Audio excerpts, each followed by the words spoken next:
Ini saya mau ngobrol dulu dong dengan yang sudah hadir. Ini Mbak Dayu dari mana ya? Dayu Rini? Iya, dari Bali. Oh, dari Bali. Bisnis apa Mbak Dayu? Bisnis kain kebaya, Pak. Oh, kain kebaya tradisional Bali berarti ya? Iya, betul. Hmm, selama ini jualannya kemana Mbak? Lewat online kah atau? Iya, lewat online, Pak. Siap. Udah berapa lama Mbak Dayu? Dari 2015. Udah mantap dong. Siap, semoga lah lancar ya. Nggak ada Iya, terima kendala. kasih. Soalnya sekarang kebanyakan pada tiarap ini. Kalau Mbak Iya, Endang, gimana? Gimana Mbak Dayu? iya betul, Pak. Di Bali juga lagi sepi-sepinya. Ya. Bali mungkin para wisata yang paling terpukul ya. Iya, betul sekali, Pak. Tapi saya yakin sih ya, dan ini juga beberapa berdasarkan apa namanya riset beberapa eh, expert begitu. Jadi karena kita udah dikurung selama 2 tahun, rasanya setelah beres akan meledak sekali dunia Iya, laser. udah. Ya jenuh dong orang udah 2 tahun begini dan dampaknya Teramat. bisa kemana-mana ya. Gimana Mbak? Iya, teramat jenuh, Pak. Ya. Ini kalau Mbak Endang dari mana Mbak Endang? Selamat malam Mbak Endang, Assalamualaikum. Wah, Mbak Endang belum nyambung nih. Ini Mas Hoirul Anam. Mas Anam. Dari mana Mas Anam? Iya, selamat malam Pak. Saya domisili dari Brebes, cuman sekarang lagi kerja di ini Pak. Lagi kerja di luar negeri, Oh, di mana itu Pak? di Korea Selatan. Oh, Korea. Annyeonghaseyo, Koromyun. 안녕하세요. 한국 말 잘 알아요? 네, 잠깐만요. Oh, bener bisa bahasa Korea Pak? Saya 5 tahun di sana. Oh gitu. Ya. Wah, bener berarti ini kebetulan. Saya 5 tahun di Seoul di Yongin City. Yongin? Berarti Ya. nyari PhD apa Pak? Apa ini gelar master? Enggak, saya dulu kerja ada perusahaan di Bandung dulu, saya ditarik ke sana. Oh enak berarti Pak kalau seperti itu. Tapi saya juga sering ini juga sih, dulu malah sering keluar, ditinggalin keluarga ke sana. Tapi nantilah kita ngobrol-ngobrol. Siap kalau begitu siap. Sekarang juga lagi sampingan atau gimana Mas Anam? Kan tadi masuk Cugan Pak, jam 8 sampai jam 8 ya, bukan mengisi kekosongan ya Pak, istilahnya cari ilmu buat tambahan pulang ke Indonesia sih Pak, seperti itu sih. Oh siap. Soalnya kan banyak tragedi yang terjadi lah, ex Korea yang yang kurang beruntung, seperti itu, menghindari aja sih Pak. Ya harus cerdas keuangan lah, finansial literasi, sering-sering aja nanti. Siap sama kita. Siap. Bisa lebih lanjut kita chatting ya Pak ya. Siap, Mas Anam. Ini Mbak Lili kemarin juga hadir ini, hebat nih Mbak Lili. Malam Pak. Malam Mbak Lili. Gimana sambalnya? Aman sambal? Aman. Wah, udah dicicipin sama Pak Gubernur tuh. Iya, amin. Mudah-mudahan makin berkembang. Amin. Di banyak negara yang paling malah tumbuh itu makanan yang bisa di pengiriman online, frozen food yang kayak begitu. Ini sambalnya bisa kiriman online nggak? Bisa. Bisa Pak. Iya. Pak, packagingnya gimana? Packaging botol atau gimana? Botol 150 gram gitu. I see. Nanti saya kirimin contohnya deh. Siap lah. Kalau waktu itu ada teman kebetulan dia pesan terus sempat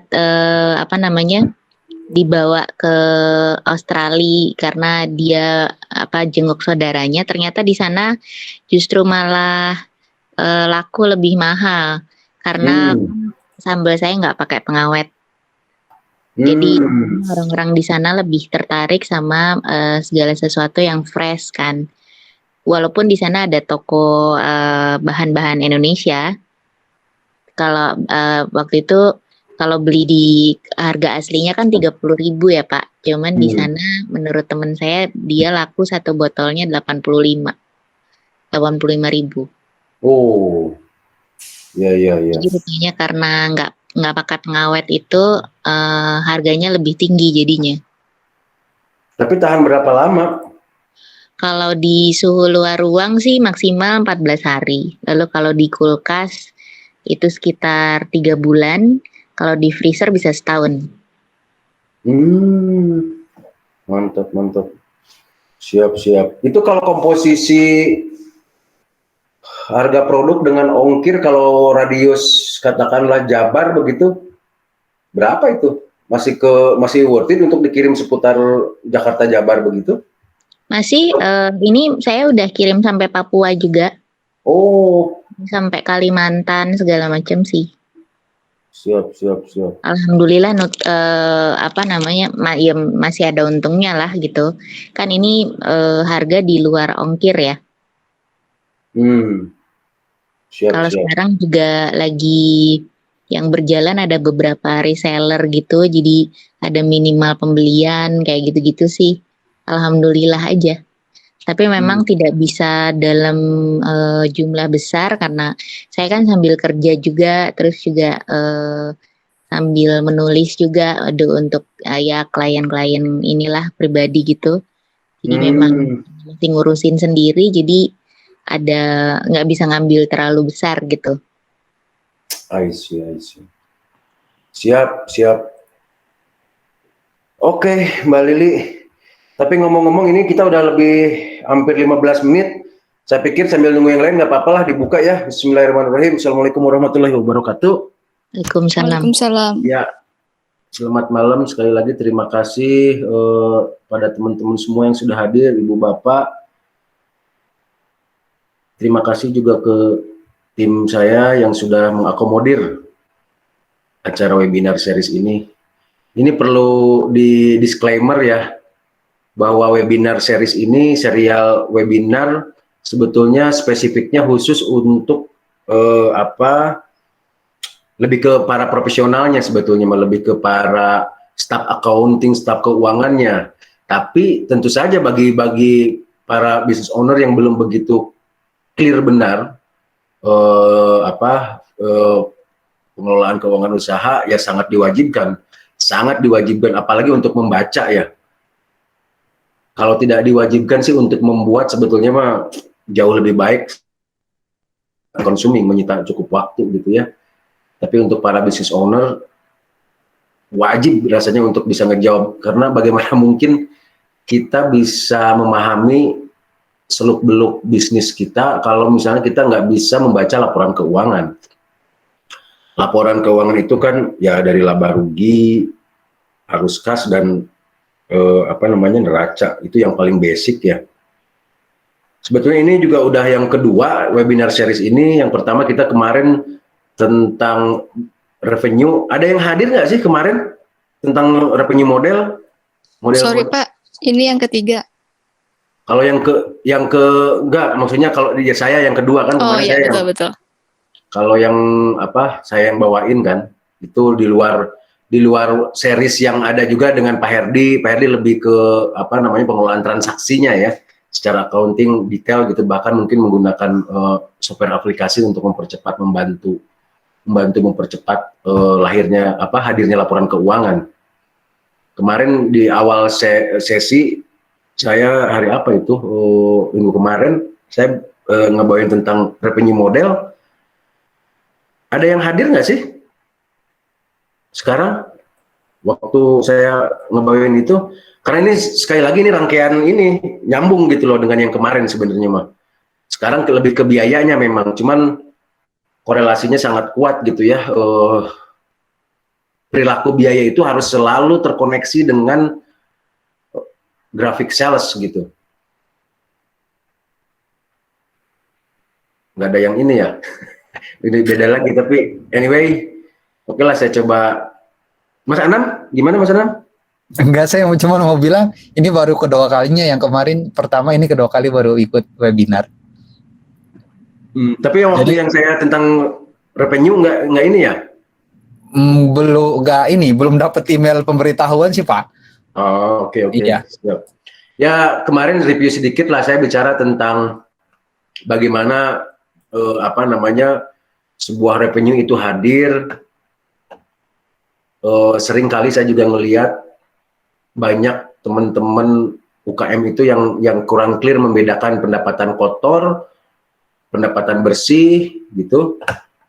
Kemudian mana yang jadi akhirnya gross profit atau net profit, kemudian bagaimana mengenerate sales dengan formula sales velocity, seberapa cepat sales itu bisa berputar, itu berasal dari kemampuan kita meng-create prospek, mendapatkan prospek, kemudian di-convert menjadi sebuah transaksi begitu. Kemudian siklus keuangan, nanti mungkin di kesempatan yang lain semoga bisa ada kesempatan lagi lah untuk membicarakan tentang revenue ini.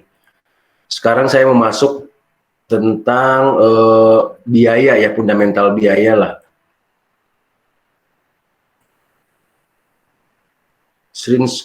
Oke.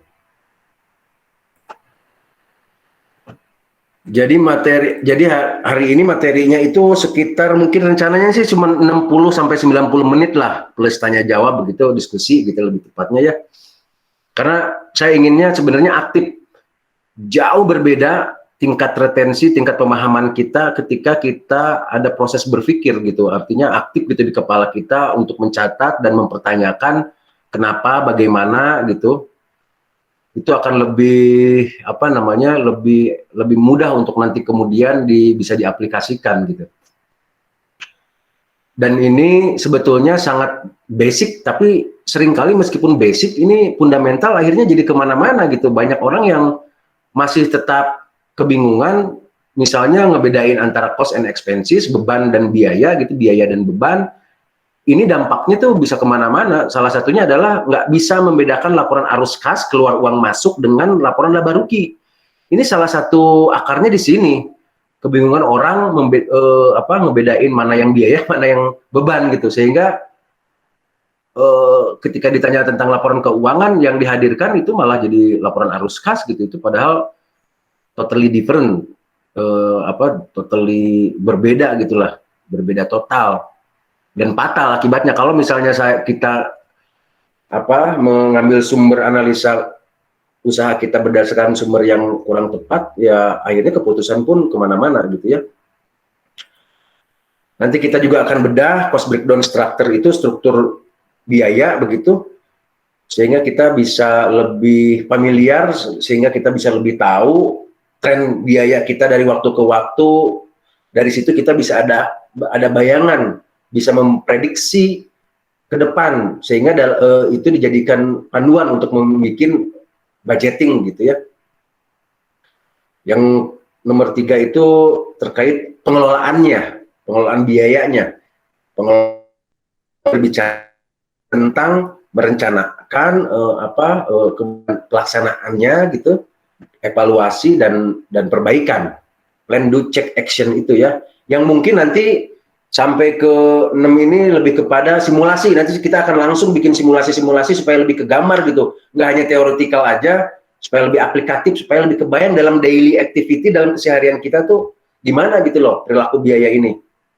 Ya, ini nanti mungkin sekilas tentang cost plus based pricing, value based pricing itu bagaimana membuat pricing berdasarkan biaya gitu, dan yang kedua berdasarkan value, nilai yang kita tawarkan, nilai yang dipersepsikan akan dihargai, diberi nilai oleh si prospek kita, oleh si pelanggan kita.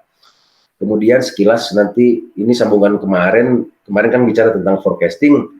Dari forecasting itu kita akan tahu berapa kira-kira biaya dan beban cost and expenses yang harus kita yang harus kita persiapkan, dan dari situ kita bisa menyusun target penjualan BEP. Ini seringkali juga kebalik-balik antara BEP dan payback period.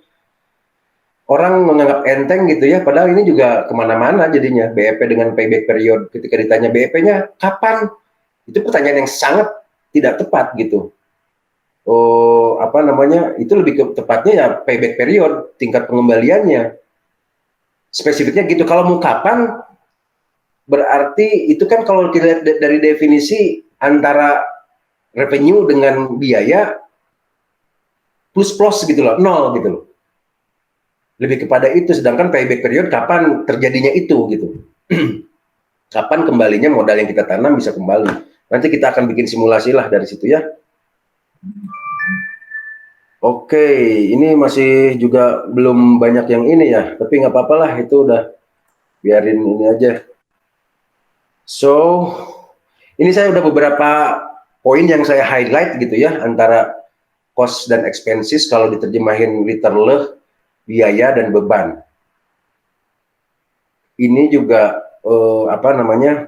kalau kita baca dari literasi buku begitu atau literasi bahasanya menurut saya sih rada sangat textbook, sehingga kita agak sulit mengimajinasikan di mana sih dalam keseharian kita itu. Kalau saya sederhanakan lah ya, jadi biaya itu pengorbanan yang manfaatnya akan terasa sampai jangka panjang. Sederhananya gitu, pengorbanan yang sekali lagi pengorbanan sumber ekonomi ya, berupa pengeluaran uang yang sudah, sedang dan akan terjadi, dan manfaatnya akan terasa jangka panjang.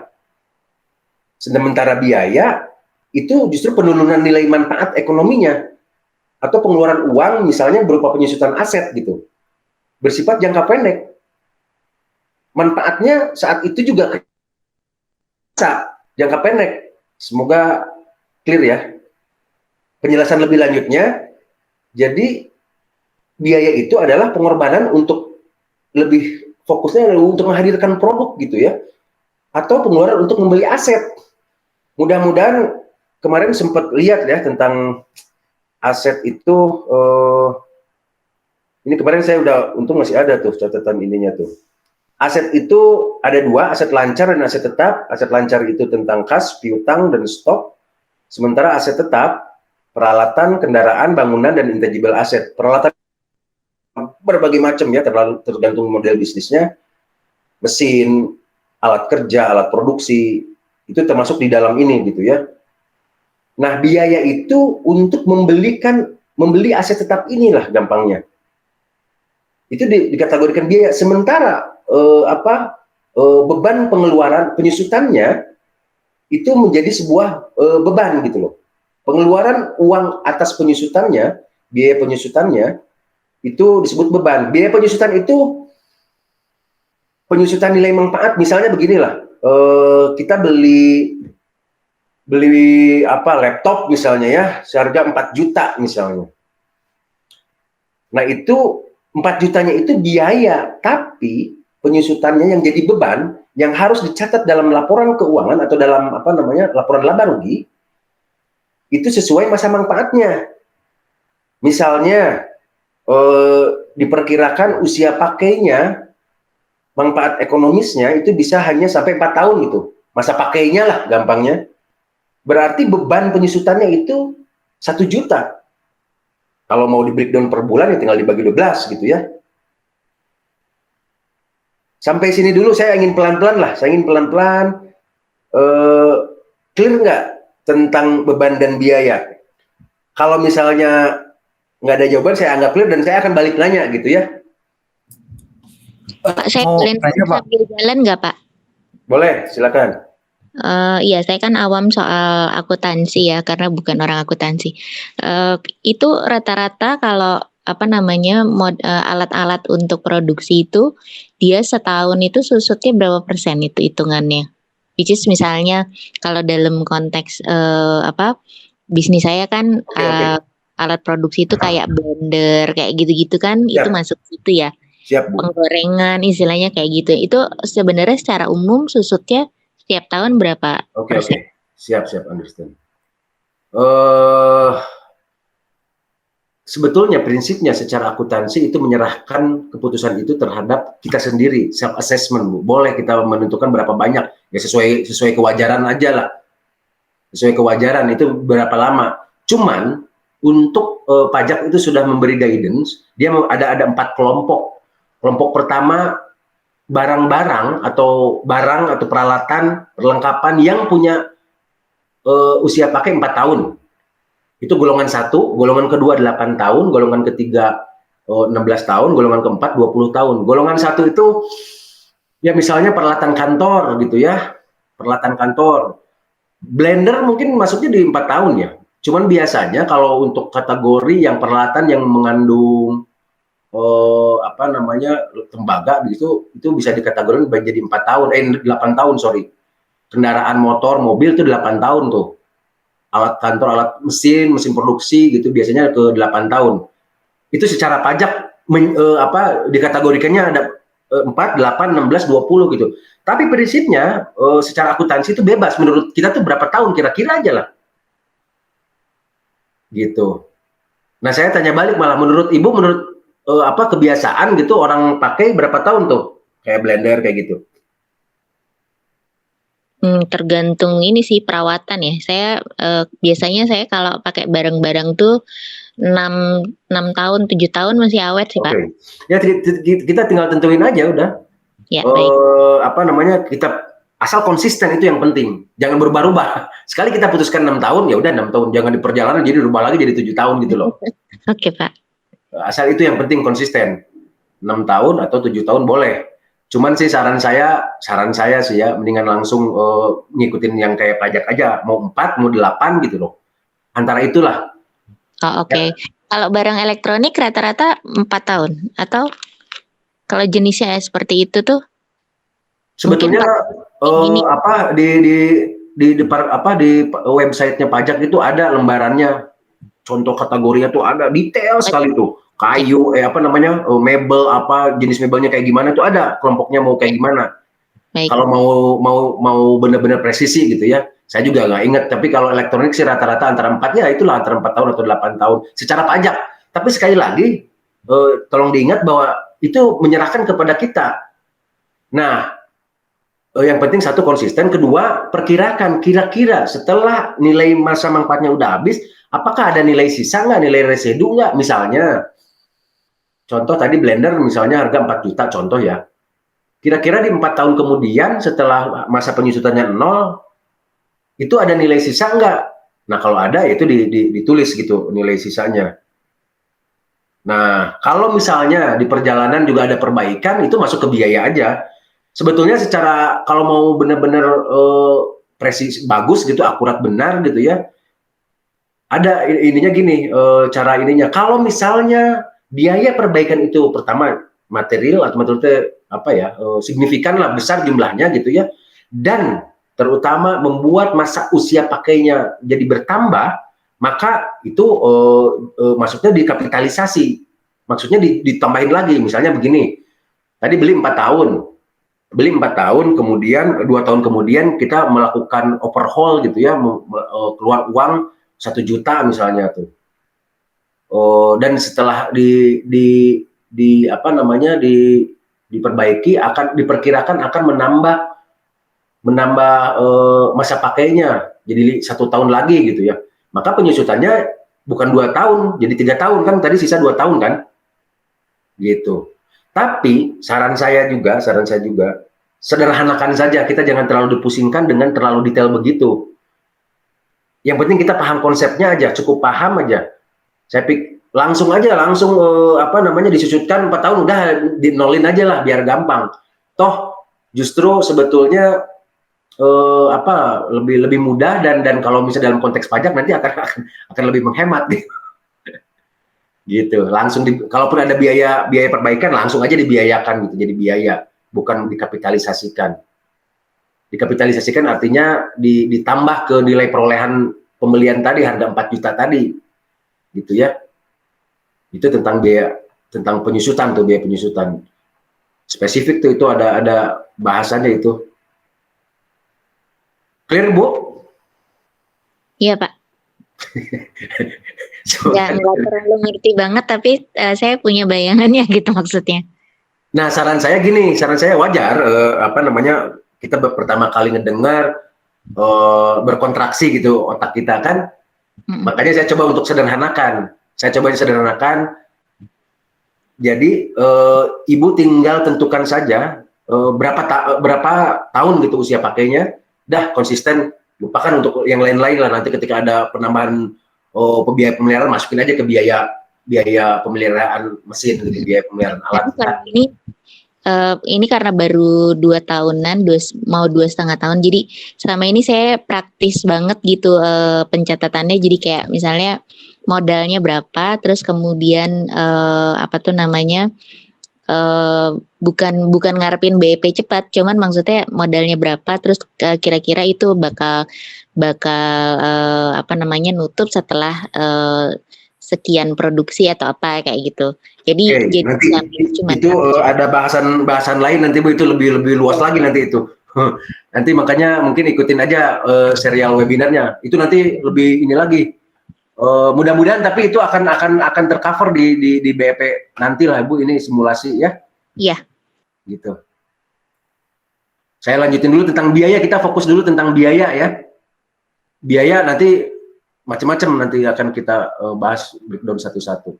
Nah, tentang biaya itu sifatnya itu lebih strategik ya, karena bersifat jangka panjang yang menyeluruh. Sementara kalau beban itu lebih taktikal gitu, lebih taktis, jangka pendek, spesifik gitu loh. Nanti saya juga akan jelasin maksudnya spesifik itu gimana, maksudnya menyeluruh itu gimana gitu ya. Dan ini juga matriksnya, metrik itu apa ya, alat ukurnya lah ya. Ini biaya itu justru bukan diperkecil sebetulnya mah, lebih tepatnya mah dipercepat perputarannya, karena dibelikan aset untuk diputerin. Ini kan biaya itu dibeliin aset ini, gimana caranya si alat ini tuh, kendaraan bangunan ini menghasilkan revenue lebih besar lagi, menghasilkan omset lebih besar lagi. Jadi dia harus berputar cepat gitu loh.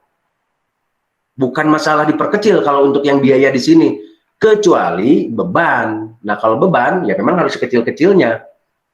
Nanti juga di simulasi akan ada bayangan, maka metriknya profit margin. Tapi kalau ini seberapa cepat berputar, asset turnover namanya tuh.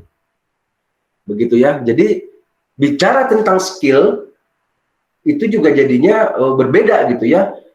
Ketika ngomongin beban, skill itu lebih kepada pengeluaran uang jangka pendek, pengeluaran uang untuk pembelian bahan baku, biaya produksi, operasional. Tapi ketika pengelolaan biaya secara komprehensif itu jadi lebih kompleks. Itu karena pengelolaan untuk menghadirkan atau memelihara aset gitu. Aset yang tadi ya, terutama aset harta yang tadi. Yang mana? Nah, yang ini nih. Begitu ya. Ini lebih luas sebetulnya mah. Oke. Kemudian ini kalau lebih itunya pendekatan Inggrisnya, si biaya itu untuk pengeluaran capital expenditure tuh biaya modal gitu ya, biaya modal untuk membeli aset. Nah sementara kalau beban itu operational expenditure, OPEX atau revenue expenditure.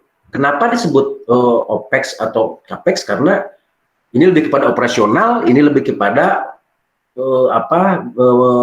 biaya aset, biaya investasi untuk pembelian aset gitu ya. Nah kemudian di laporan keuangan, biaya itu hadir di laporan neraca. Laporan neraca itu terdiri dari aset, utang, ditambah modal gitu ya. Ini laporan neraca. Sementara laporan rugi itu pendapatan dikurangi biaya sama dengan laba gitu. Ini laporan laba rugi ya. Si beban ini kan yang sudah terjadi, maka dia munculnya di laporan laba rugi. Laporan laba rugi itu terdiri dari 3 variabel besar. laporan biaya, pendapatan, biaya, dan labanya. Sementara kalau biaya itu munculnya di laporan neraca berupa aset gitu ya. Tadi saya udah contohin misal beli komputer gitu ya. Nah, misalnya 4 juta. Nah, harga 4 jutanya itu muncul di laporan neraca berupa aset. Di sini peralatan komputer. Nah, biaya penyusutannya katakanlah 4 juta itu selama 4 tahun, berarti bebannya setahun itu 1 juta, maka muncul di biaya ini, gitu. Sampai Pak, sini dulu, gimana? mau tanya lagi. Siap. Kalau itu misal ini bisa bisnis yang lain begitu ya. Menulis begitu kan modalnya komputer tuh Pak, laptop. Nah, salah satu jadi misalnya gini, gimana bilangnya ya? Tapi tolong spesifik Bu ya, ke hal yang spesifik tentang kita bicarakan. Jangan dulu kemana-mana, jadi biar nggak pusing. Jadi kalau misalnya kita beli laptop, terus kemudian mungkin 1 tahun kemudian nambah RAM gitu, itu jenisnya apa? Perbaikan atau apa? Tadi Bu sebetulnya gini konsepnya tadi, kalau misalnya kita mengeluarkan uang dan kemudian uang itu membuat masa pakainya, usia pakainya bertambah nih kata kuncinya nih. Yang tadinya 4 tahun terus bertambah, maka itu jadi dikapitalisasi. Oke. Kalau enggak ya itu jadi dibiayakan. Tapi sekali lagi Bu, kalau Ibu sudah clear di paham benar ya boleh melakukan itu. Tapi saran saya sekali lagi untuk menyederhanakan di awal-awal itu nggak usah dipusingin dengan sedetail itu, masukin aja dulu ke biaya, gitu loh. Yang tadi penambahan RAM, pembelian itu aja langsung pembelian biaya RAM misalnya RAM komputer untuk di awal-awal. Tapi secara ini sebetulnya tadi kuncinya namanya apapun ya, pokoknya ada pengeluaran uang yang membuat bertambahnya masa manfaat usia pakai, maka itu dikapitalisasi. Artinya itu menambahkan ke biaya perolehan. Biaya perolehan dalam contoh komputer tadi 4 juta gitu ya, menambah itu. Sekali lagi saya contohin harga komputer 4 juta, kemudian sudah kepake 2 tahun, kemudian kita upgrade membeli RAM katakanlah berapa? 1 juta misalnya. Nah, dengan menambah 1 juta itu apakah membuat masa manfaatnya bertambah nggak? Yang tadi awalnya 4 tahun jadi lebih setahun atau berapa? Nah, kalau bertambah maka 1 juta itu ditambahin lagi ke nilai sisa. Jadi 2 juta ditambah 1 juta, jadi 3 juta. Dan jadi 3 tahun. Kebayang? Oke, Pak. Ya. Yang lain gimana? Bisa ngikutin?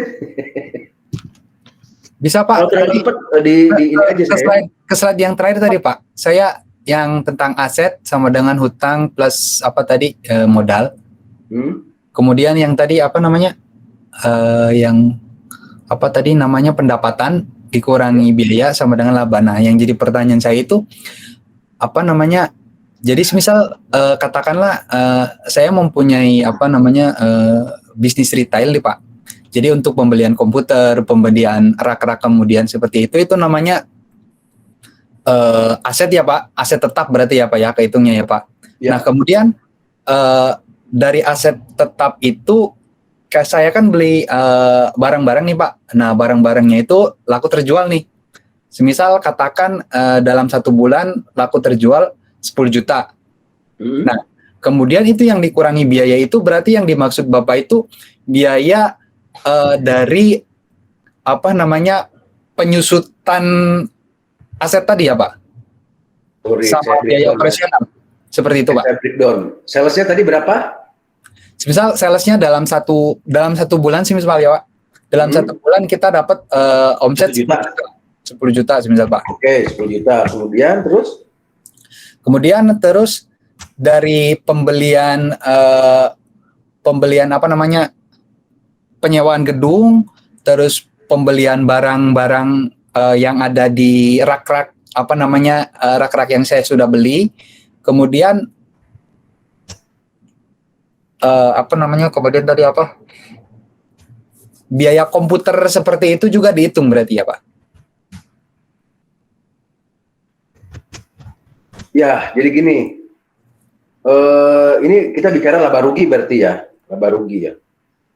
Sales revenue omset katakanlah 10 juta, ini jual beli komputer misalnya ya, harga belinya katakanlah 5 juta, maka gross profitnya 5 juta. Ya. Ini HPP itu terkait dengan langsung harga barang yang kita beli. Kemudian, nah ini biaya operasional itu di sini. Biaya operasional itu terdiri ya, beban operasional gitu namanya. Ya, tapi oke lah biaya operasional sudah kebiasaan gitu ya. Sebetulnya itu saya akan jelasin di sini nih di bagian cost structure sih.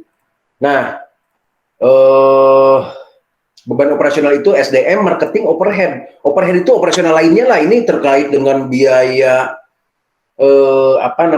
utilities, listrik, telepon, air. Kemudian ini SDM itu salary, ini marketing. Di luar dua inilah.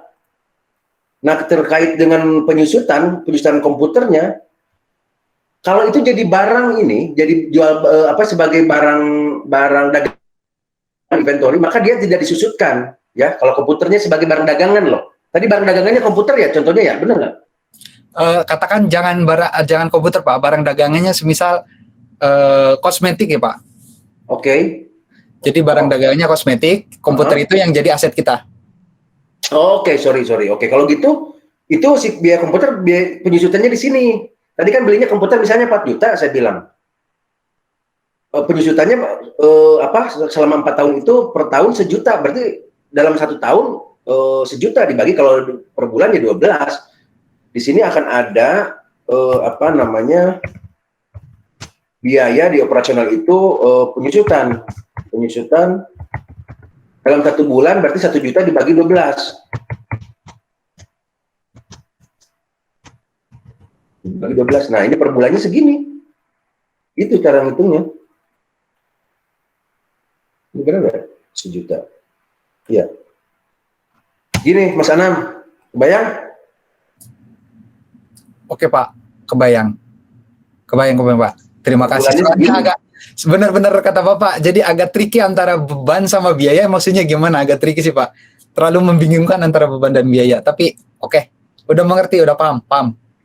Siap. Pak, saya mau nanya Pak, bisa? Saya mau jawab Bu Purani. Ya Pak, jadi gini, misalkan. Tapi tolong ini kameranya dong, saya jadi kayak ini ya, ininya bingung, saya agak kurang ini sama kameranya dong. Aduh, ini Pak sinyalnya agak ini kalau di kameranya nyalain. Siap. Bentar Pak. Jadi gini Pak, dari misalkan sebuah aset itu sudah habis dalam penyusutan, masa penyusutannya udah habis, udah menjadi 0 nilai sisanya. Tapi secara aktual masa manfaatnya itu masih bisa digunakan. Nah, aset itu bisa dicatatnya sebagai apa Pak? Secara prinsip logika, kalau misalnya udah 0 maka udah nggak ada lagi sebenarnya. Iya. Jadi gampangnya di laporan keuangan udah nggak ada lagi ya namanya 0 gitu ya. Bahwa kemudian dimanfaatin, ada sebetulnya proses secara formalnya itu bisa ditempuh dengan cara namanya revaluasi, dievaluasi ulang. Setelah masa manfaatnya katakanlah tadi 4 tahun, jadi 0 kan. Kemudian ulang akan hidup berapa lama lagi? Gitu. Kalau misalnya ternyata bisa bertambah gitu. Cuman secara logika kalau tidak ada biaya pemeliharaan misalnya dalam 4 tahun kemudian terus kita ngeluarin biaya reparasi gitu sehingga bertambah masa manfaat, masa pakainya, maka itu jadi masuk lagi. Tapi saran saya untuk menyederhanakan lagi juga, gampangnya udah di-nolin aja dulu. Itu catat di ini yang terpisah lah. Di catatan gitu. tersendiri. Itu saran praktikal yang gampang supaya kita tidak dibebankan dengan kerumitan gitu loh. Ya, karena betul, kalau Pak. misalnya ini gimana?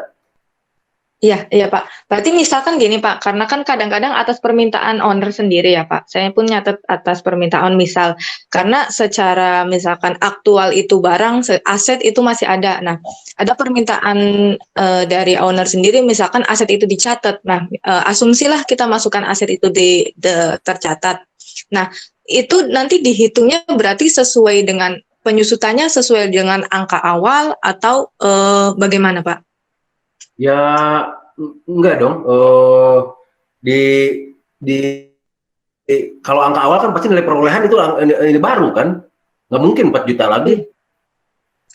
Iya, jadi nilainya atas dasar apa Pak itu kira-kira?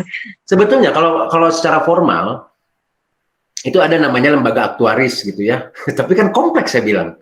Harus manggil lembaga pihak ketiga karena kalau misalnya apalagi berhubungan dengan pajak itu nggak bisa apa namanya kita nentuin sendiri.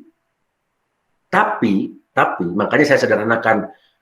Sepanjang kita clear konsepnya, kita bisa menentukan pertama tadi acuannya. Apakah setelah 0 ini masih ada masa manfaat? Kalau ada ya udah tentuin berapa lama. Nah, kira diproporsional aja. Kan tadi logikanya kan gini, 4 juta 4 tahun berarti 1 juta setahun kan. Kalau misalnya setelah 4 tahun 0, terus kemudian kita perkirakan lagi, oh ini masih ternyata ada 2 tahun lagi, maka boleh saja sih kita membuat angka katakanlah ya perolehannya 2 juta gitu ya.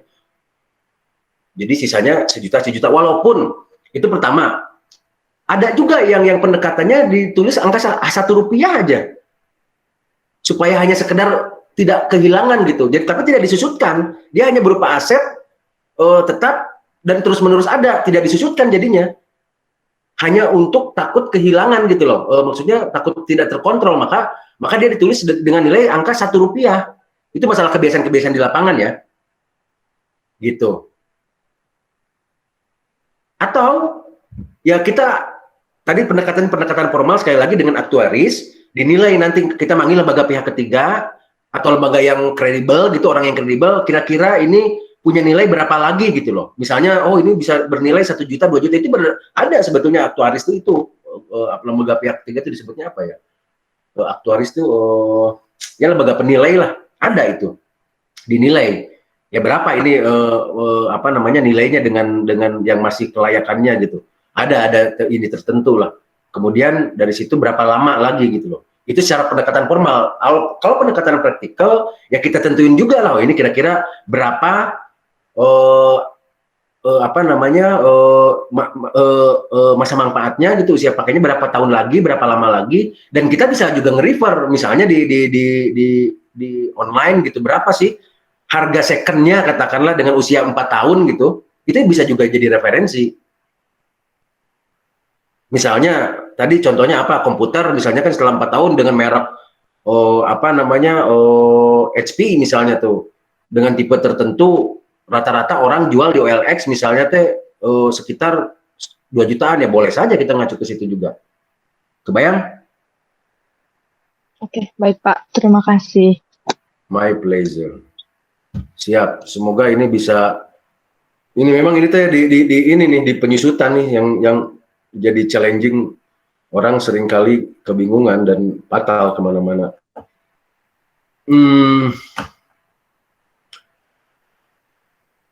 Ini udah kita masuk ke cost structure-nya nih. Sebetulnya sih kalau kemarin ngelihat tentang apa namanya revenue akan lebih jelas. Ini kan saya langsung bahas tentang biaya aja. Tapi kalau diiniin secara garis besar beginilah ya. Biaya operasional tuh tadi ya, biaya operasional tuh yang ini nih, SDM marketing overhead begitu.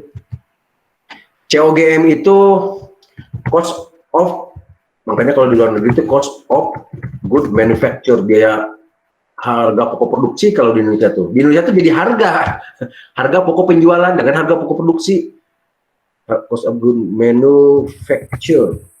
Kalau ini cost of goods sold kan, of goods sold, berapa pokok penjualan. Kalau barangnya diproduksi, maka dia akan muncul harga pokok produksi atau biaya pokok produksi atau COGM. Tapi kalau dia apa namanya perusahaan dagang, maka yang munculnya itu COGS atau HPP gitu, karena dia jual beli kan, beli barang 1 juta dijual 1,5 juta begitu misalnya. Nah itu tuh COGS-nya, HPP-nya, gitulah gampangnya ya. Ini variabel besar. Ya? Mau tanya, Siap. mumpung sedang bahas yang di sini.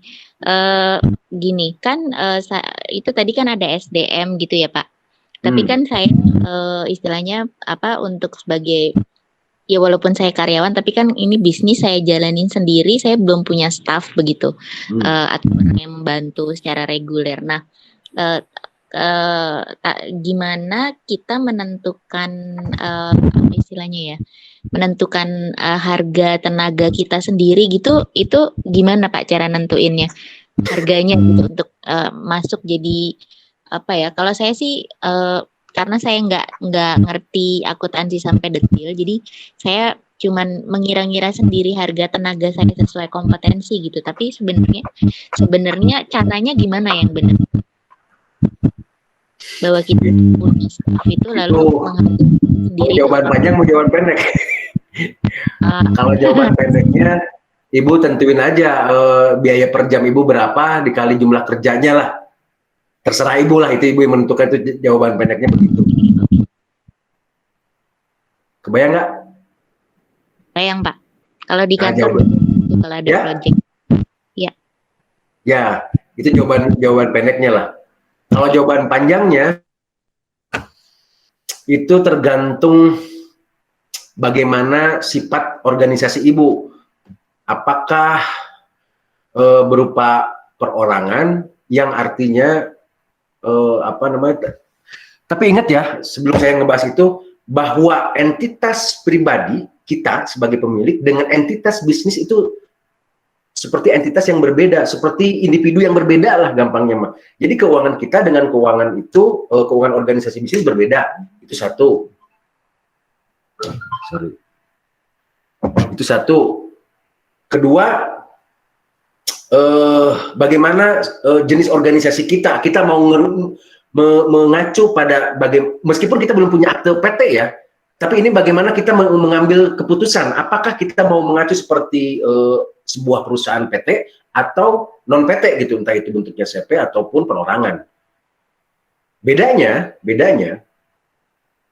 kalau PT, lupakan tentang akte ya, lupakan tentang akte notaris, itu bukan di situ poinnya, tapi bagaimana kita mengambil keputusan, bagaimana cara kita beroperasi. Dan saran saya ngikutin ke seperti bagaimana PT. Di PT itu very clear, hak dan kewajiban antara pemilik dan pengelola itu berbeda.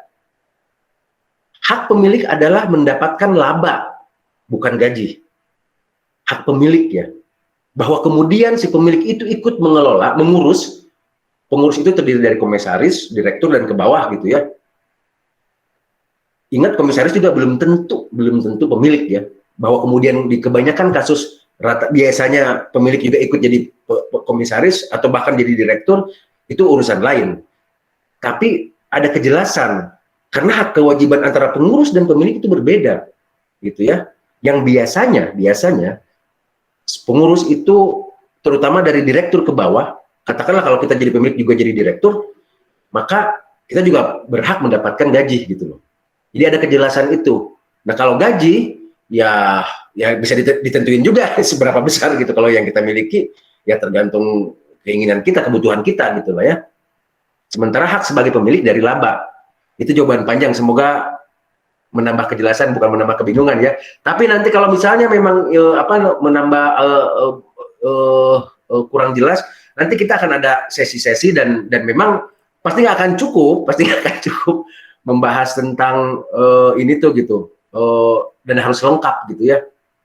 Nanti di akhir sesi saya kasih tahu bagaimana cara supaya lebih familiar gitu ya dengan program-program kita.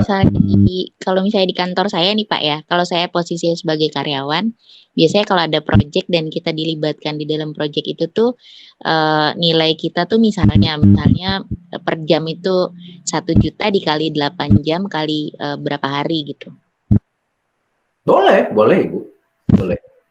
Ya tinggal dicatatin aja cuman nanti masalah pencatatannya itu akan dicatat sebagai gaji atau pengambilan keuntungan. Yang biasanya kalau keuntungan dari laba itu di akhir periode, setidaknya di akhir tahun gitu ya. Ada sih kalau yang sifatnya CV itu prive namanya itu, pengambilan si pemilik itu ngambil uang, tapi bukan berupa gaji gitu ya. Makanya ini ada kejelasan antara perorangan, CP atau PT gitu loh. Lupakan masalah akta, saya nggak ngomongin tentang akta ya. Bagaimana cara kita bermain? Apakah kita mau seperti perusahaan perorangan, perusahaan CP atau perusahaan PT? Karena itu juga akan menentukan bagaimana cara perilaku, cara kita mengambil uang dari perusahaan itu. Ingat bahwa kita dan perusahaan itu entitas yang berbeda. Jadi harus ada kejelasan ngambil uang dari perusahaan itu, apakah berupa gaji atau berupa prepay atau berupa dividen gitu loh. Kalau PT biasanya dividen kan, gitu. Itu yang penting ada kejelasan ya. Oke, saya lanjut. Jadi terkait struktur saya jelasin dulu ini secara garis besarnya.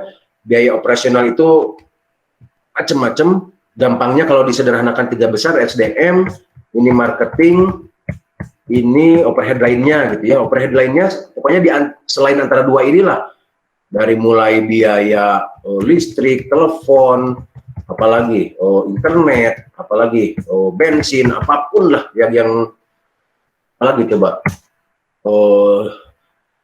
pokoknya di luar inilah.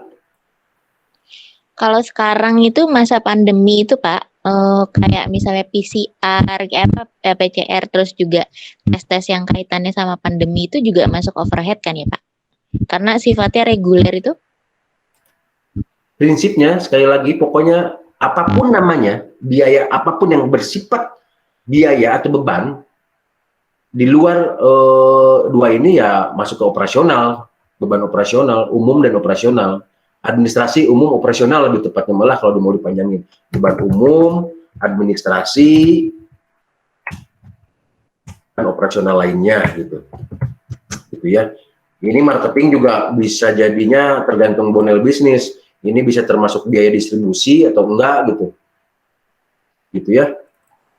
Ini marketing juga.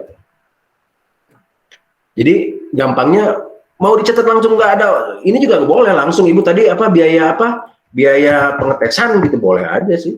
Cuman yang harus diingat adalah konsep dasarnya adalah apakah ini terkait langsung dengan proses mendapatkan atau memelihara revenue atau enggak gitu. Ada hubungannya enggak gitu dengan perusahaan gitu. Kalau memang ada hubungannya, ya maka itu jadi masuk ke beban perusahaan. Iya, kalau kayak di kantor kami tuh, kalau misalnya ada klien gitu ya Pak, terus kita ada project, terus harus instalasi gitu ke daerah, itu tes untuk pandemi itu wajib. Jadi kan itu akhirnya menjadi reguler kan ya? Iya. Pertanyaan Ibu masuk ke beban apa atau gimana? Iya, itu masuknya di overhead ya atau? Boleh. Makanya saya bilang juga itu tuh saya istilah untuk menyederhanakan overhead itu. Ibu langsung biaya pengetesan juga tadi biaya tes COVID juga boleh aja sih. Nah, kayak gini. Misalnya gitu loh. Atau kalau misalnya Ibu menggunakan software yang sangat spesifik ini biasanya kan agak ribet.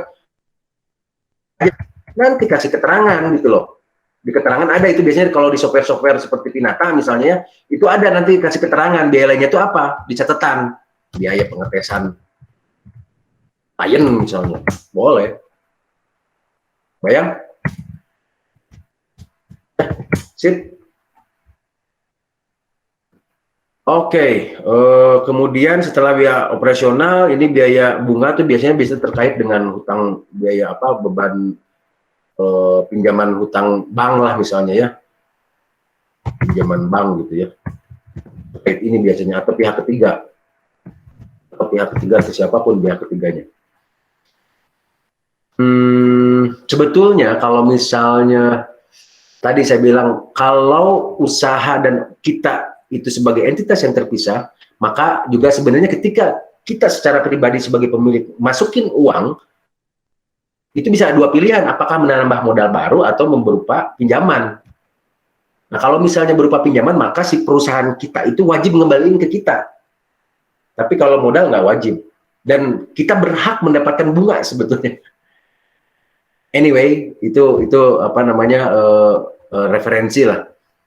Gitu ya. Biaya penyusutan tadi udah dibahas, kemudian apa namanya ada biaya pajak juga. Ini secara garis besar ya, biaya pajak. Nah, hasil total ini ya apa? Earning after tax namanya. Pendapatan atau apa namanya laba setelah pajak gitu. Ini total bersih. Ini sebetulnya yang ini tuh.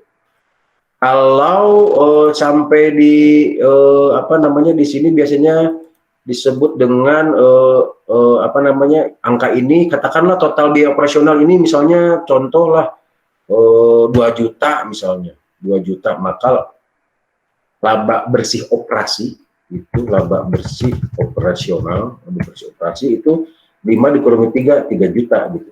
Nah, gini. Ya. Jadi secara apa garis besar biaya itu kata kelompokannya gini lah. Ya, biaya dan beban usaha itu ada COGM, COGS, dan beban operasional. Beban operasional tadi di breakdown lagi, SDM, marketing, overhead. Overhead itu artinya biaya macam-macam gitulah, biaya lain segala macam, apa yang beda model bisnis bisa beda jenis ini gitu loh.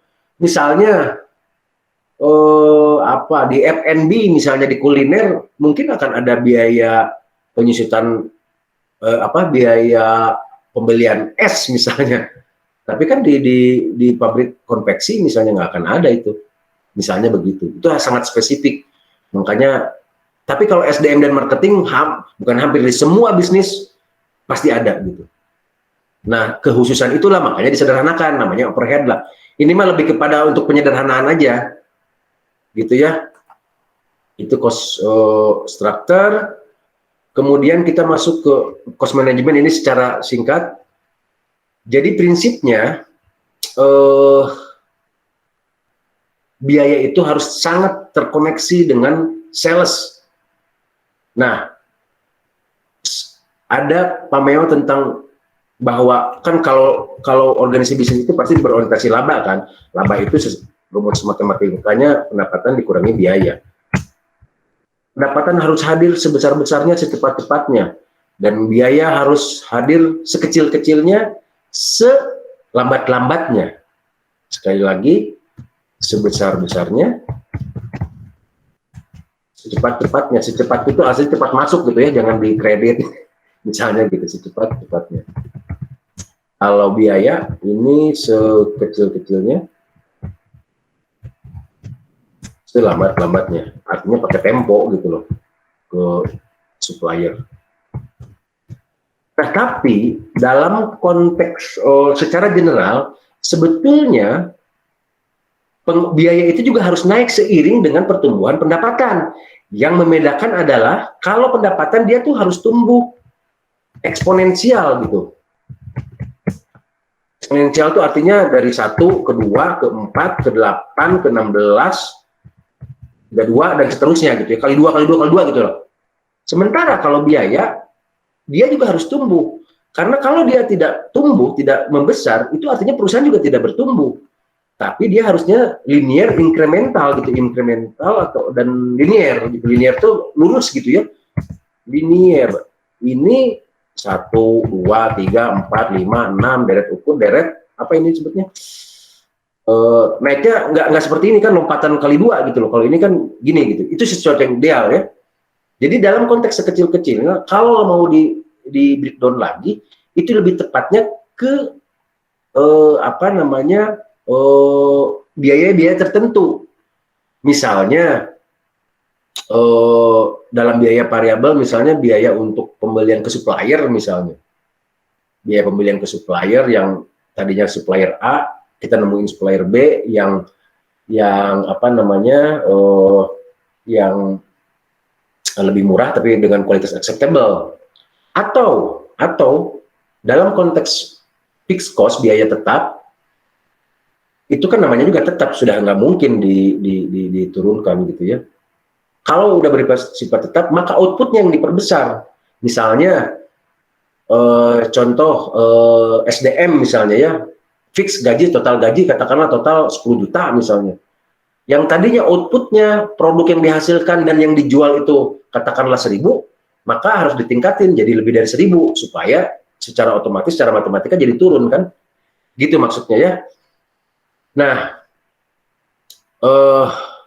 jadi tadi udah dibahas tentang pendapatan itu harus tumbuh dengan eksponensial, dengan cepat, tapi ini harus didukung dengan modal yang sesuai gitu ya. Sementara biaya itu harus terkoneksi dengan pertumbuhan pendapatan gitu. Itu harus sangat terkoneksi. Tapi kenaikannya linear gitu ya. Nah, ini ada catatan lain. Idealnya pengertian kecil dan lambat biaya pembelian ya kita memilih supplier, tadi udah dibahas gitu ya. Itu biasanya dengan tempo pembayaran yang mundur. Kemudian ya memilih supplier yang lebih murah, jelas kalau itu mah ya. Dalam konteks operasional itu mekanisme DP dari customer. Untuk biaya pembelian dari supplier kita dapat support dengan tempo pembayaran. Untuk biaya operasional kita bisa juga dapat support dari customer dengan mekanisme DP misalnya kalau memungkinkan model bisnisnya, atau open PO gitu ya, pre-order gitu kalau anak-anak reseller sekarang ngomong tuh. Pokoknya ini saya bicara sesuatu yang ideal ya, sehingga biaya yang kita keluarkan sekecil-kecilnya dan selamat-lambatnya. Ini cara-cara detail langsung taktis di lapangan gitu ya, ke supplier kita negosiasi untuk mendapatkan tempo mundur, sementara biaya operasional gimana caranya supaya kita mendapatkan uang lebih dulu dari customer. Kemudian dari biaya marketing, kenapa ini perlu catatan biaya marketing? Karena pada prakteknya biaya marketing itu juga besar, apalagi perusahaan jasa. Nama kerennya cost of customer acquisition cost, biaya untuk mengakuisisi pelanggan lah, biaya untuk mendapatkan satu pelanggan. Ini juga yang jarang diukur, ini jarang dihitung nih oleh teman-teman UKM itu. Padahal penting bagi kita untuk mengukur berapa sih sebetulnya biaya yang kita keluarkan untuk mendapatkan satu pelanggan. Dari mulai biaya promosi, biaya endorse, biaya iklan gitu ya. Sepanjang periode itu berapa customer yang masuk gitu. Ya tinggal dibagilah dengan pengeluaran biaya marketingnya. Cara menghematnya adalah salah satunya adalah dengan word of mouth marketing atau produk yang memuaskan sehingga ada potensi si pelanggan ini menjadi referral, merekomendasikan. Itu sangat terasa itu kalau kita punya sistem yang baik gitu untuk membuat si customer puas, mau mereferensikan sepanjang produknya memang ini ya, itu syarat utama itu. Produknya yang memang valuable, produknya yang memang diperlukan sekali gitu, yang membuat orang happy gitu ya. Sehingga ada harapan dan kita harus bangun sistemnya gimana caranya supaya si orang ini mau merekomendasikan gitu, entah itu berupa insentif atau enggak, tapi idealnya tanpa insentif sih, dengan kesadaran dia sendiri dia mereferral. Tapi kita harus bangun sistemnya itu. Kalau memang itu tidak berjalan ya terpaksa dibangun sistem, misalnya dikasih whatever lah itunya, membership program atau apapun gitu ya.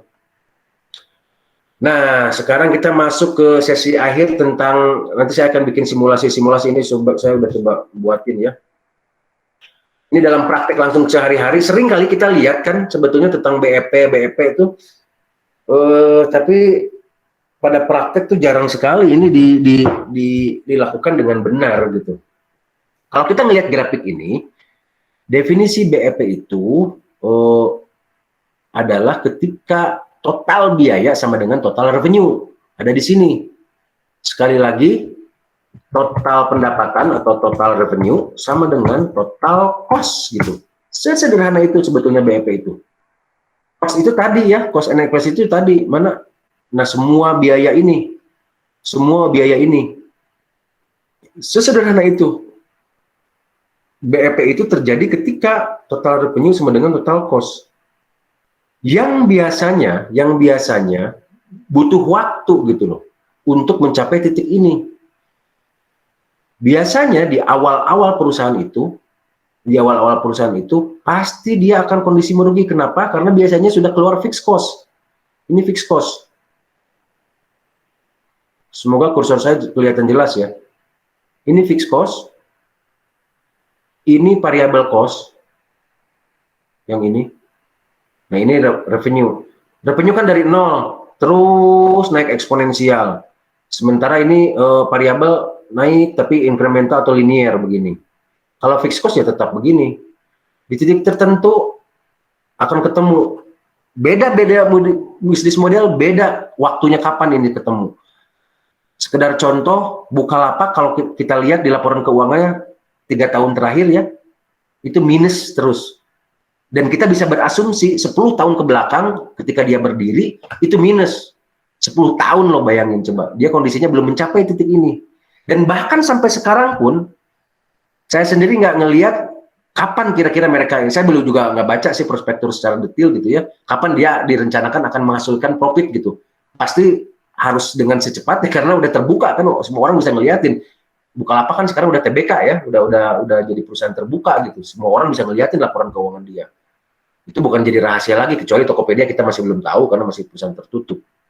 Jadi beda bisnis model, beda waktu. Bahkan lebih gila lagi kalau Tesla itu 17 tahun untuk bisa menghasilkan titik ini tuh. Tapi artinya itu harus didukung dengan kekuatan modal yang luar biasa kalau gitu. Yang umumnya di kebanyakan kita itu sulit lah untuk bisa melakukan itu. Kecuali sekali lagi ada dukungan kapital yang besar. Itulah pentingnya untuk memiliki skill meng-create kapital. Saya akan masuk pada contoh persoalan. Jadi fixed cost itu kan sesuatu yang pasti akan keluar, akan dikeluarkan oleh perusahaan, mau ada pendapatan atau enggak, mau ada revenue atau enggak, itu pasti keluar. Ini tidak terkait langsung dengan revenue, volume penjualan, tidak terkait langsung dengan volume penjualan. Sementara kalau unit variable cost adalah langsung terkait dengan penjualan. Dalam contoh yang tadi, yang sifatnya variable biasanya di HPP ini. Kebiasaan kedua biaya marketing, terutama perusahaan jasa ini kemungkinan besar ada di sini. Tapi yang paling besar kemungkinan itu ada di sini, karena ini apalagi perusahaan dagang, dia hanya beli aja. Ini katakanlah satu pieces gitu ya, satu pieces 5 juta. Kalau dia ingin menghasilkan 20 juta, berarti dia harus membeli 2 ininya kan. Terus seiring ini kenaikan ini, dia juga variabel itu ikutan eksponensial juga biasanya, si HPP-nya itu. Gitu ya. Nah kemudian ini saya kasih langsung contoh kasus. Katakanlah kita punya kasus, ini contoh sederhana sih lah. Fixed cost-nya sebulan 1 juta. Unit variable cost-nya biaya untuk membuat atau menghadirkan produk gitu ya, konsepnya itu adalah 10.000. Tapi kalau dalam perusahaan jasa, misalnya contoh kayak software gitu ya, software yang cloud gitu seperti Vinata, itu variable cost-nya lebih kepada CAC. CAC itu customer acquisition cost, biaya untuk mengakuisisi pelanggan. Berapa rupiah yang dibutuhkan? Yang biasanya ini mahal, biasanya kalau CAC itu. Mahal sekali. Nah ini katakanlah contoh selling price-nya 20.000 gitu, katakanlah jualan topi atau whatever lah. Maka kontribusi marginnya itu ini dikurangi ini gitu, 10.000 ya. Nah pertanyaannya berapa target penjualan agar bisa memenuhi biaya ini, total cost ini? Kita bisa pakai rumus sederhana, fixed cost dibagi dengan kontribusi margin. Kontribusi margin itu unit selling price dikurangi dengan variable cost. Jadi sekali lagi, ini dibagi ini, hasilnya unitnya ini. 100 unitnya bisa pieces, bisa buah, bisa panjang, satuan berat, satuan apapun lah. 100 pieces yang harus kita jual per bulan, biasanya per bulan ini ya. Monthly. Nah, kemudian berapa rupiahnya, target penjualannya, agar bisa hanya menutupin ini aja, 2 juta. Dari juta dari mana? Ini dikali harga jual lah. Harga jual ini dikali ini, atau bisa fixed cost ini langsung dibagi kontribusi margin. Kontribusi margin ini dibagi ini. Kontribusi margin dibagi dengan selling price, ini rate-nya gitu ya, 50%. Biasanya mah kadang orang nyebut gross margin gitu ya, gross margin, gross profit margin, padahal belum tentu gitu ya. Belum tentu. Kalau kontribusi margin itu selisih antara harga jual dengan variable cost. Variable cost itu bisa HPP, bisa ada yang lainnya juga gitu. Bisa biaya marketing, kalau misalnya dia berupa variable cost, maka dia harus dimasukin sebagai variable cost gitu. Sementara kalau gross profit margin ya hanya HPP aja. Itu bedanya ya. Nah, kemudian terkait kapan dia akan menghasilkan penjualan dengan BEP. Contoh tadi si Bukalapak sampai hari ini pun sudah 10 tahun berjalan masih kondisi belum mencapai titik ini.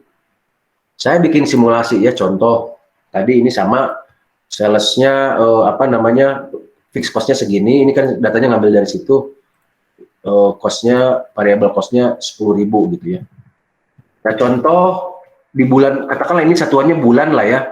Di bulan pertama kita masih nol karena masih product development, masih awal-awal gitu. Kemudian di bulan kedua kita udah mulai ngerekrut SDM dan ada biaya lain-lain, tapi juga belum menghasilkan. Katakanlah mulai di bulan ketiga kita mulai menghasilkan satu. Ini tolong perhatikan baik-baik, ini sangat-sangat penting, ini jarang sekali diseriusi gitu tentang numbering ini. Ketika kita clear ini enak sekali untuk merencanakan sesuatu.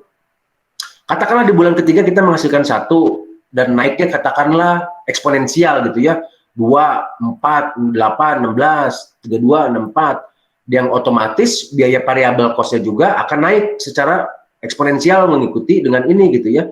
Harga per unitnya 10.000, ini masih 0, di bulan ketiga 10.000, 20.000, terus naik eksponensial yang ininya.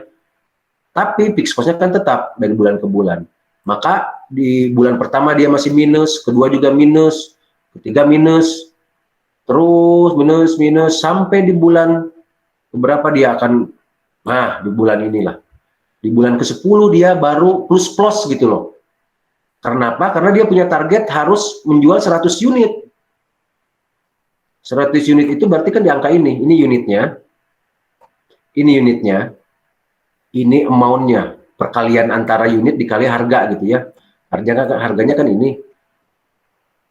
Unitnya satu fisik misalnya dikali dengan harga. Oke, maka di bulan ke-10 dia akan baru scale BEP. Nah, ini titik krusial. Dari sini inilah sebetulnya dasar untuk melakukan scale up gitu loh. Untuk memperbesar potensi revenue semakin besar, bukan revenue, profit. Tapi ini ada yang harus hati-hati di bulan ini. Ketika kenaikan ini malah jadi minus. Ini ada yang salah ini. Di black. Oke, ini salah tuh. Ini salah pantesan. Pak, boleh? Siap. Kalau misalnya bahan baku yang dia harganya fluktuatif itu, apakah dia juga dia masuknya di mana Pak? Di fixed cost atau di mana? Karena kayak misalnya ya Pak, bahan baku cabai rawit itu Variabel Bu, itu variable cost. Oh iya, nggak, maksudnya naiknya bisa berkali-kali lipat kalau lebaran. Variable cost Bu, pokoknya intinya definisi variable cost itu atau HPP itu lebih tepatnya mah ke HPP ya. Oh, oke. Harga pokok produksi atau harga pokok penjualan gitu ya. Kemarin sih saya sempat jelasin tentang jasa dagang manufaktur. Ini sebetulnya saya ulang-ulang berkali-kali sih, tapi terpaksa saya ulang-ulang. Sifat ini menentukan juga sifat ini ya, biaya. Jasa itu perusahaan yang membuat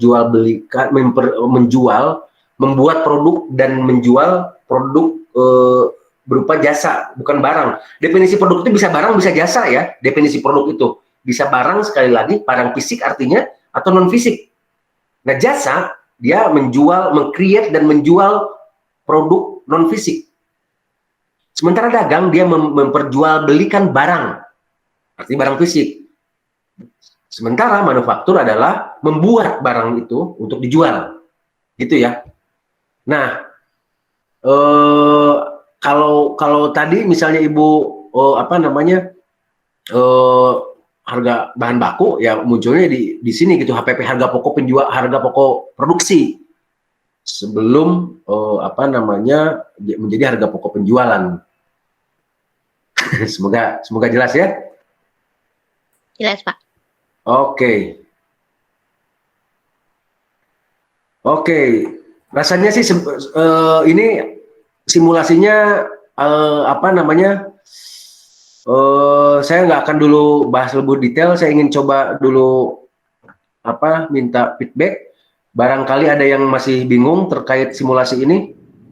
Ini Pak, saya mau tanya Pak, apa untuk cost of goods sold itu HPP itu yang dimaksud itu harga dari distributor atau gimana ya Pak? Jadi kalau misal kita beli TV ini Pak, TV dari distributornya harga 1 juta. Ya. Kita masukin harganya juga 1 juta atau gimana? Betul. Betul ya Pak ya? Betul. Oh iya Pak, makasih banyak. Siap. Nanti untuk ngambil keuntungannya kita ngambilnya dari mana itu Pak? Untuk ngambil, misalkan TV harga 1 juta dari distributor nih. Kemudian markupnya di markup lagi kan sama Bapak, berarti overhead dan lainnya itu ditambahin, berarti termasuk ke sana. Terus kita mau ngambil untungnya itu berapa persen dari sana gitu ya Pak? Semisal 10% atau 20% kayak gitu ya Pak ya? Iya. Oh iya Pak, makasih Pak. Siap. Gampangnya kan menentukan harga itu berapa biayanya gitu ya, berapa costnya, berapa laba yang kita inginkan. Ya ini secara matematika dasar gitu. Nah, tentu saja idealnya ini termasuk total cost ini kan tadi fixed cost sama variable cost gitu ya, atau kalau di breakdown tadi dari mulai biaya HPP ditambah operasional. Tapi itu terlalu kompleks kalau operasional. Biasanya HPP dikali berapa kali gitulah. Karena biasanya kalau operasional cost itu mungkin sekitar 20-30%-an. HPP itu di sekitar 50%-an, 50-60%, 40-50-60%. Jadi gampangnya, makanya suka di lapangan itu suka disederhanakan HPP berapa kalinya gitu untuk harga jual menjadi retail price atau HET, harga eceran tertinggi, atau ya price lah, unit price-nya gitu.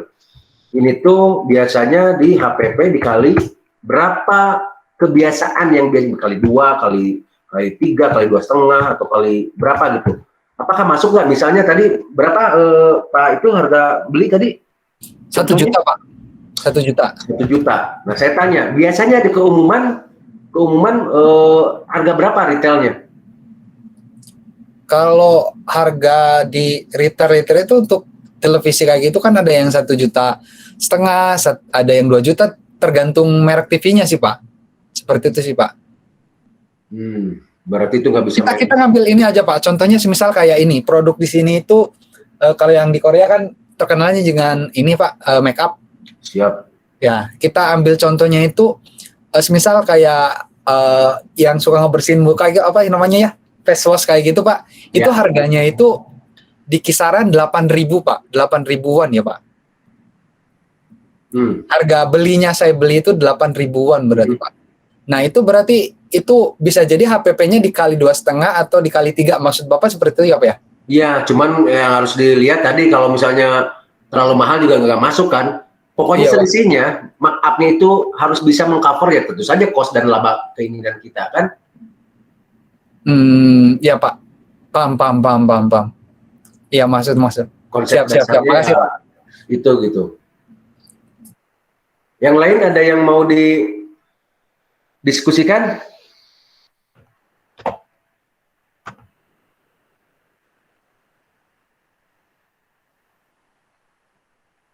Wah, ini saya kepaksa harus manggil Aurora lagi.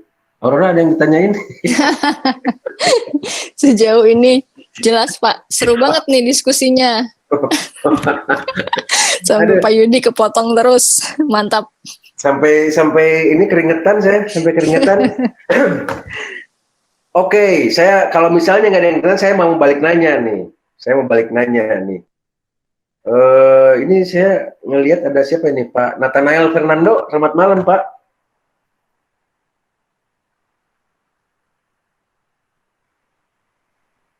Atau Mas Joko deh. Mas Joko Purdianto ini ada dua ini di laptop mungkin ya. Halo Mas Joko. Selamat malam Mas Joko. Ini kalau enggak kita ada waktu 5 menit lagi nih sampai jam 9 sebelum kita review sedikit tentang cost behavior.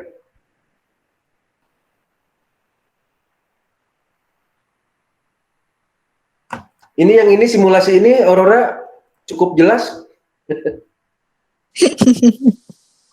Aman, Pak. Aman tuh apanya? Gitu. Ini tuh sangat krusial ya menentukan kapan kita mulai scale up gitu. Kapan kita mulai scale up? Ya ketika kita berhasil ada di titik ini nih. Ada di titik ini kan udah mulai margin kan, udah mulai laba kan di sini. Nah, titik ini itu harus ketemu sebetulnya yang menjadi titik laba ini, apa yang menjadi drivernya? Entah produk, layanan, atau dari marketnya. Yang nanti kita bisa copy paste gitu loh, langkah untuk selanjutnya. Sehingga ini akan terus terjaga. Ini kan kalau kita breakdown, ini tentu saja beda unit, beda model bisnis, beda unitnya ya. Gampangnya, tapi ini unit ekonomik kalau secara ininya tuh. Ada dua lah, kalau misalnya barang berarti unit sold-nya itu misalnya sepatu misalnya, ya satu buah sepatu, satu buah 500 sepatu, 250 sepatu. Tapi kalau bisnisnya jasa, misalnya kayak software accounting Pinata misalnya, ini jumlah user biasanya, jumlah penggunanya, jumlah pelanggannya, gitu ya, unitnya itu. Ini disebut unit ekonomik atau jumlah transaksi lah gampangnya. Nah jumlah transaksi ini per satu transaksinya berapa gitu nilai ininya, rata-rata katakanlah 20.000. Ini juga sekaligus untuk menyederhanakan kalau produk kita banyak. Jadi gampangnya kita harus ketemu angkanya berapa rata-rata transaksi satu customer sehingga kita bisa jadi mengukur ini gitu, dan berapa transaksi per bulan rata-rata gitu. Nah pengertian transaksi itu kan terdiri dari jumlah produk yang terjual dikali dengan jumlah customernya kan gitu. Nah, terkait jumlah customer ini kalau di breakdown lagi, angka-angka ini kan hadir karena ada orang yang beli, tapi sebelum beli itu pasti karena ada orang yang dulu tertarik. Ini yang beli ya, katakanlah saya kesini ini yang beli, ini langsung ini yang beli. Jumlah 500 yang beli ini karena ada orang yang yakin untuk membeli produk kita, dan sebelum yakin tapi ada ketertarikan dulu. Sebelum tertarik tentu saja harus ada orang yang tahu dulu. Jadi angka-angka ini harus ketemu. Ini angka yang beli ini berasal dari berapa orang yang tahu. Nah ini biasanya dipakai untuk melakukannya scale up, harus ketemu nih. Harus ketemu. Ini kan kalau yang sering jago marketing udah tahu persis lah. Udah tahu persis lah angka konversi dari. Harus ketemu nih angka ini berasal dari jumlah prospek yang berapa banyak gitu loh. Ini kan masih prospek ini tuh. Ini masih prospek kan, ini calon pelanggan kan orang-orang yang di sini itu. Ini calon pelanggan itu ada yang nyebutnya ini udah hot gitu, hot prospek, ini yang masih warm, ini yang masih cold gitu. Yang sudah warm itu yang masih cold. Nah, definisi di setiap bisnis tentu saja berbeda. Ada yang mendefinisikan definisi cold itu follower, traffic visitor gitu ya. Follower, subscriber, atau database kalau B2B, database kontak kita gitu ya, database atau jumlah subscriber. Yang warm itu yang sudah mulai tanya-tanya atau yang sudah mulai saling mengeset WA kita, email kita, atau yang sudah kita lakukan presentasi, customer visit, meeting gitu. Definisinya bisa beda-beda nih. Yang hot itu mungkin yang sudah nanya, sudah meminta quotation, sudah meminta penawaran, atau sudah nanya-nanya harga gitu, atau sudah melakukan demo, atau sudah melakukan trial. Nah, angka-angka ini tuh harus ketahuan. Berapa konversi dari sini ke sini tuh harus ketahuan sebelum kita melakukan scale up lebih jauh ke sini gitu. Gitu ya. Nah, itu pertama. Kedua, di titik ini kan semua tetap sama 1 juta. Nah, di titik ini, apalagi kalau misalnya sudah 3 kali berulang begini, ini saatnya kita harus melakukan menaikkan biaya, malah biaya fixed cost malah. Misalnya dengan biaya investasi belanja modal, menambah komputer baru, menambah peralatan baru, menambah kendaraan baru, menambah bangunan baru, menambah kantor, menambah toko, menambah gudang, menambah pabrik misalnya. Tadi aset tetap itu tergantung model bisnisnya, mana yang harus ketemu nih. Harus ketemu. Misalnya kalau model bisnisnya kayak retail gitu, Alfamart, maka aset utama yang jadi driver revenue adalah ya bangunan, lebih spesifiknya kantor gitu loh. Setiap kali nambah 1 toko itu akan pasti akan menambah lagi revenue gitu ya. Nah, di bisnis kita apa yang harus ditambah supaya revenue-nya hadir? Jadi angka-angka ini tuh ya, harus sedetail itu gitu. Tapi perjuangan panjang sebetulnya tuh di sini. Di sini menemukan sistemasi ini nih. Ini sebetulnya yang challenging itu. Karena Harus tahan biasanya banting ya Pak. ya, halo? Selama 10 bulan itu harus tahan banting istilahnya ya Pak ya. Tuh. Ini saya contoh kasus ya. Ini saya contoh kasusnya bisa satuannya bisa bulan, bisa hari, bisa minggu, bisa semester, bisa triwulan, bisa bahkan tahunan. Tadi saya bilang contoh tahunan dia Bukalapak 10 tahun dia puasa. Elon Musk juga 17 tahun dia puasa. Beda-beda, nggak ada rumus baku. Beda model bisnis. Biasanya semakin baru idenya kayak misalnya Tesla gitu kan, ya semakin lama biasanya. Oh, ya kayak Bukalapak juga terkategori baru ya saat itu. Terkategori baru, jadi makin lama ya makin ini. Semakin model bisnisnya nggak ada sesuatu yang baru yang sudah banyak gitu ini kayak jualan apa gitulah, ya semakin pendek, harus semakin pendek, nggak boleh selama ini gitu loh. Tapi biasanya akan selalu ada gitu, akan selalu ada pasti keluar dulu biaya fixed cost. Itulah kenapa skill kita tadi kembali ke masalah skill yang harus dibangun itu ya skill bagaimana menghadirkan uang secepatnya dengan cara misalnya minta tempo ke ini atau mendapatkan DP dari pelanggan yang sederhananya tuh itulah gitu. Nah, tapi sebelum saya ini lagi ada yang mau ditanyain 1-2 pertanyaan sebelum saya tutup. Saya mau bertanya, Pak. Siap. Kalau untuk aset-aset yang mengalami depresiasi, apakah depresiasinya itu dihitung sebagai cost atau sebagai loss di dalam perhitungan biayanya? Ini Pak Luki, kalau boleh saya tahu tadi masuk jam berapa ya? Agak telat kayaknya. Iya, saya di WA tengah-tengah. Kayaknya saya baru dapat WA, baru join, pas saya udah panjang juga nih. Tadi udah dibahas sih itu tadi intinya ya itu biaya lah Pak. Ya. Oh itu biaya lah. Biaya penyusutan. Biaya penyusutan. Bukan loss itu. Definisi loss itu apa ya? Secara akuntansi sebenarnya kalau loss itu ya kehilangan, biaya kehilangan. Kalau itu ya biaya penyusutan. Penyusutan itu kan penyusutan nilai manfaat, penurunan nilai ekonomi gitu. Itu penyusutan itu. Sebetulnya kalau bahasa Inggris ada 2, depresiasi dan amortisasi. Depresiasi itu penyusutan terhadap aset tetap, kalau amortisasi penyusutan terhadap intangible aset, aset yang tidak berwujud. Gitu ya. Nah, tapi jangan khawatir. Dan juga jangan anti urusan keuangan familiar dengan keuangan gini, karena tidak ada satupun bisnis yang bisa membesar tanpa si organisasi bisnisnya itu bisa melek keuangan. Itulah kenapa perusahaan-perusahaan si kayak Bukalapak sebesar itu kok rugi tapi bisa keren begitu gitu. Karena mereka melek tentang ilmu keuangan, ngerti banget gitu tentang bagaimana mengelola keuangan. Tapi memang perlu apa namanya, perlu waktu khusus kita untuk mempelajari, untuk belajar gitu.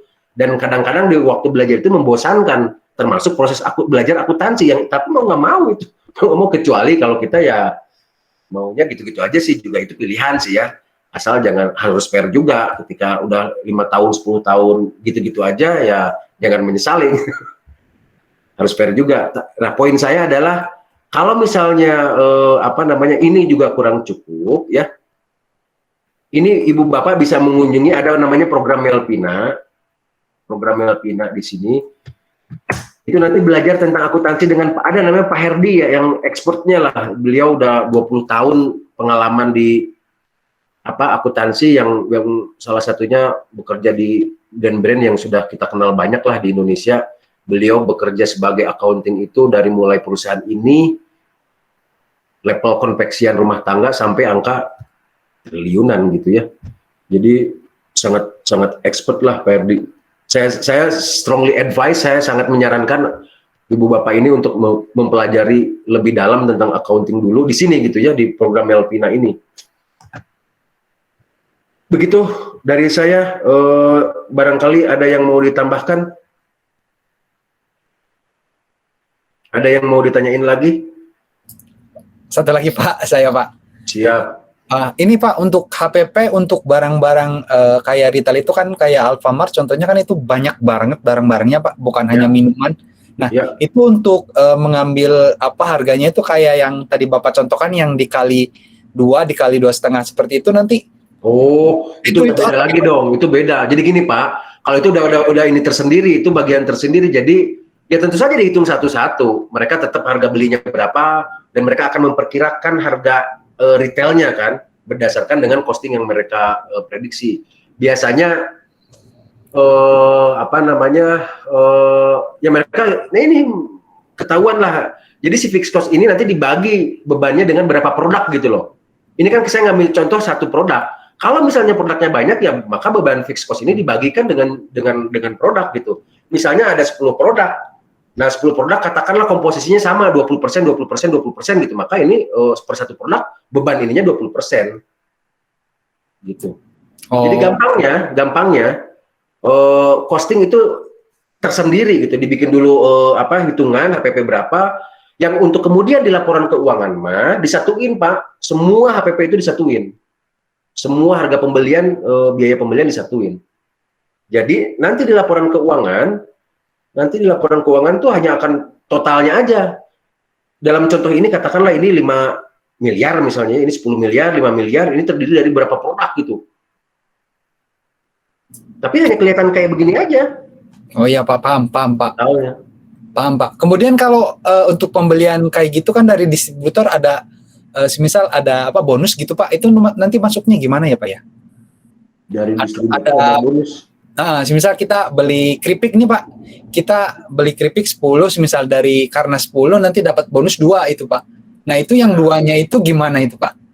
Ya itu bisa ditambahan pendapatan lain-lain lah, boleh. Oh itu bisa ya Pak ya, kayak gitu ya Pak ya? Ya bisa masuknya di bawah, di sini pendapatan lain-lain gitu ya. Sebelum di sini biasanya di sini. Tapi kalau sangat berhubungan biasanya di sini lah. Revenue, misalnya kan kalau di breakdown gini kan, ini ada katakanlah satu revenue-nya dari mana, produk A, B, kedua produk B, ketiga tadi insentif dari distributor gitu Pak. Misalnya boleh aja ke sini, atau berupa pemotongan biaya pembelian misalnya ke sini. Tergantung nama itu mau dipostingnya mau mana lebih tepatnya. Kalau misalnya tadi misalnya ini 5 juta tapi ada potongan pembelian, maka jadi potongan pembeliannya berapa? Misalnya tadi berapa ini namanya bonus lah gitu ya. Maka misalnya berapa? 500.000 misalnya. 500.000 maka HPP-nya jadi 4,5 kan. Ya, bisa gini bisa. Kebayang Pak, makasih banyak Pak. Kebayang. Iya. Aurora gimana Aurora? Kebayang Aurora? Kebayang Pak. Ini ngomong-ngomong, Mbak Revita Pinata menyimak? Iya Pak, menyimak. Oke, siap. Oke, sekali lagi, kalau nggak ada lagi nggak yang mau ditanyain? Ini udah lebih dari jam 9, nanti kita akan ada series webinar lain, nanti tunggu saja. Mungkin besok juga ada ya, dari Pak Herdi ya? Iya, di jam yang sama 7:30. Oke, siap. Nah, jadi saya sarankan ya, kalau misalnya untuk lebih familiar, Ibu Bapak bisa ngeliatin ini yang Melvina, nanti Pak Herdi yang besok nanti akan ngajar gitu ya.